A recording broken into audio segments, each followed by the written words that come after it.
പോയാലോ?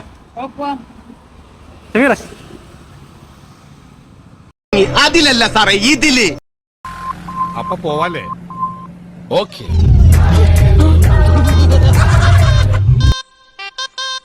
ചേട്ടാ 100 രൂപയ്ക്ക് പെട്രോൾ. എന്തായിരുന്നു അവിടെ കാഴ്ച? ഒരു കുളിസീൻ. പിന്നെ കുളിയേ. Take the next left.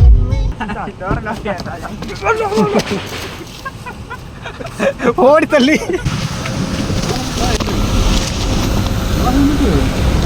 വല്ലതും മനസ്സിലായോ? മനസ്സിലായി. എന്തോന്നു ഇതിലെ കയറി പോകാൻ പറ്റില്ല. വേലക്കാരിയായിരുന്നാലും നീ എൻ മോഹവൻ. സമാധാനമായല്ലോ. വേറെ വഴിയൊക്കെ ഉണ്ട്, അങ്ങോട്ട് പോയാൽ പിടിച്ചാൽ വഴി കൂടെ പോയാലും പള്ളിച്ചുന കാണാൻ വേണ്ടി ആരും വരണ്ട മക്കളെ, കയറ്റി വിടൂല.